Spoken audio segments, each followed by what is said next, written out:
আজকের আমরা কিছু মিথস অ্যান্ড ফ্যাক্টস আমাদের চুলের সম্বন্ধে আমরা জানব, যেটা আমি অনেক রিসার্চ বলতে পারেন, গুগল এবং আসল ডক্টরসদের সাথে সবার থেকে একটা উইজডম এবং নলেজ গ্যাদার করে আপনাদের সাথে আমি শেয়ার করতে চাই।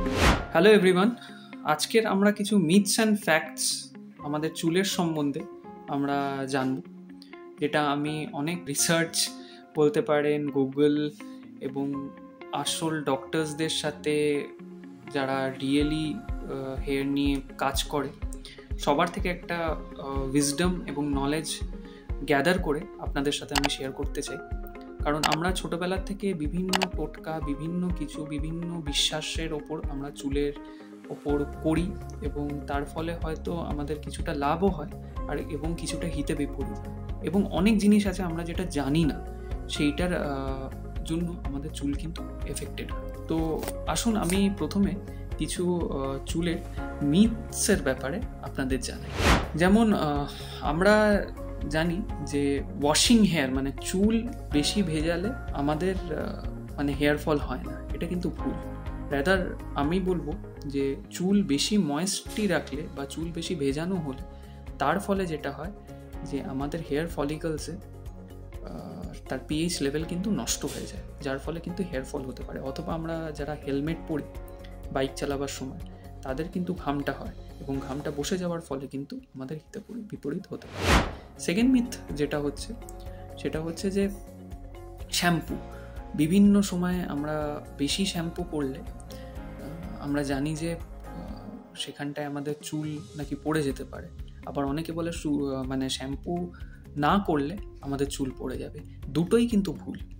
আমাদের সপ্তাহে 2 থেকে 3 বার শ্যাম্পু করা উচিত, তার থেকে বেশি করা উচিত না, এবং চেষ্টা করা উচিত যে এই শ্যাম্পুটা প্যারাবেন ফ্রি হবে, যেখানে সালফেট ফ্রি শ্যাম্পু হবে, এবং লাইট শ্যাম্পু যতটা পারি আমরা ইউজ করব।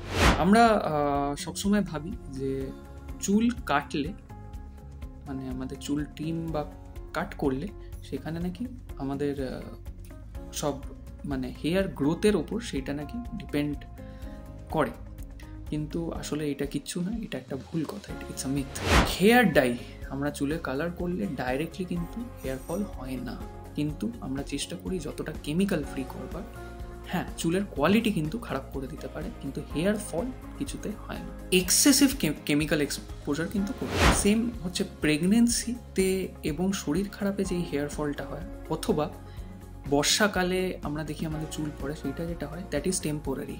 সেই হেয়ার ফলটা হয়ে কিন্তু আবার নতুন চুল গ্রো করে, that doesn't effect so much. আসুন আমরা এবার ডিসকাস করি যে অ্যাকচুয়ালি হেয়ার ফল কী কারণে হয়। Number 1 is genetics. আমাদের মা বাবার এবং প্যাটার্নাল ফ্যামিলিতে যাদের যেরকম চুল কোয়ালিটি আছে তাদের জেনেটিক্সটা আমরা কিন্তু পাই, এবং সেইটা কিন্তু সত্যি ম্যাটার করে যে আমাদের চুল কীরকম হবে এবং চুলের প্যাটার্ন কীরকম হবে এবং হেয়ার ফল হবে কী হবে। তারপর হচ্ছে hormonal imbalance. Hormones play a vital role in maintenance of hair or hair fall. আমাদের হরমোনস সবটা, প্রায় আমি বলবো যে অলমোস্ট সবটা কিন্তু ডিপেন্ড করে আমাদের হেয়ার ফল হবে কি হবে না। তার জন্য হরমোন মেনটেন করা, আমাদের হেলদি লাইফস্টাইল লিড করা, হেলদি খাবার দাবার, স্লিপ সাইকেল কিন্তু সেখানটায় রোল প্লে করে আমাদের চুল পড়বে কি পড়বে না। নাম্বার 2 হচ্ছে stress is a very big cause for hair fall. Poor diet, যেটা আমি বললাম, ডায়েট থেকেই তো হরমোন হয়, এবং এক্সারসাইজ না করলে আমাদের কিন্তু হেয়ার ফল হবে। কিছু ভিটামিন ডেফিসিয়েন্সি আছে যেটার জন্য হেয়ার ফল হতে পারে, সেটা হচ্ছে vitamin B, vitamin D, vitamin C antioxidant, এবং ভিটামিন ই। স্ক্যাল্প ইনফেকশনে আমাদের হেয়ার ফল হয়, and that is genuine. Auto immune diseases যেগুলো হয়, ঠিক আছে, সেটা সেলফ ইমিউনিটির দ্বারা যেগুলো ডিজিজেস হয় সেটার জন্য আমাদের হেয়ার ফল হতে পারে। Excessive chemical treatment can cause hair fall too. আর এক্সেসিভ হিট স্টাইলিং, আমরা যখন হিট দিয়ে স্টাইল করি সেটা কিন্তু আমাদের হেয়ার ফল এনে দেয়। আমরা এবার ডিসকাস করব যে কী ট্রিটমেন্ট আমরা হেয়ার ফলের জন্য করতে পারি। নাম্বার 1 ইজ কিছু মেডিকেশনস আছে, টপিক্যাল মেডিকেশন, যেমন ফিনাস্ট্রাইড, কাম মিনক্সিডিল এখন যেটা বেরিয়ে গেছে সেটা আমরা অ্যাপ্লাই করতে পারি। তাছাড়া ওরাল মিনক্সিডিল আছে, ওরাল ফিনাক্সট্রাইড আছে, যেইটা আমরা খেলে কিন্তু আমাদের হেয়ার ফল ট্রিটমেন্ট হতে পারে। তাছাড়া আছে লো লেভেল লেজার থেরাপি যেটা বলে, সেইখানে আমাদের মানে সেটা আমাদের স্ক্যাল্প স্কিনে করা হয় এবং সেটা স্টিমুলেট করে আমাদের হেয়ার গ্রোথ এনে দেয়।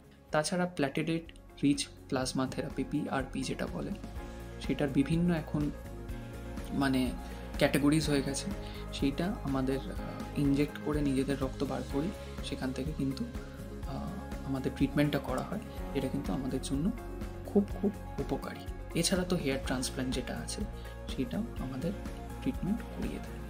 এছাড়া কিছু ডায়েটারি সাপ্লিমেন্টস এবং ফুড আমরা কনজিউম করতে পারি, যেটা কিন্তু সত্যিকারের আমাদেরকে মানে রেজাল্টস দেয়, যেমন pumpkin seed, sunflower seeds, nuts, এবং vitamin D supplementation, vitamin E supplementation, protein, biotin and omega three fatty acid যেটা হয় সেটাও আমরা নিতে পারি, এবং মাল্টিভিটামিন, মাল্টিমিনারেল, এটা খুব ইম্পর্টেন্ট। এছাড়া অ্যান্টিঅক্সিডেন্ট নিতে পারি আমরা বিভিন্ন ধরনের, যার মধ্যে ভিটামিন সি পড়ে, গ্লুটাথায়ন পড়ে, এবং আরও বিভিন্ন ডায়েটারি সাপ্লিমেন্টস যেটা আমরা ডক্টরদের সাথে ডিসকাস করে অবশ্যই নিতে পারি। সেটাও কিন্তু ভেরি ইম্পর্টেন্ট আমাদের হেয়ার ট্রিটমেন্টের জন্য। বাট কিছুই করার আগে, আমাদের ট্রিটমেন্ট এবং কিছু করবার আগে আমাদের 100% একটা ডার্মেটোলজিস্ট বা হেয়ার স্পেশালিস্ট যারা হয় তাদের থেকে কিন্তু বেস্ট নলেজ এবং বেস্ট জিনিসটা আমাদের জেনে নেওয়া উচিত। আমি যেখান থেকে জানি সেটা হচ্ছে হেয়ার মেড ক্লিনিক। তারা আমাকে সম্পূর্ণভাবে গাইড করে এবং সম্পূর্ণভাবে আমাকে এনরিচ করে উইথ দ্য নলেজ, তারপর আমাকে অ্যালাউ করে আমি কি প্রসেস নেব তার জন্য। So that's all for today. Have a good day.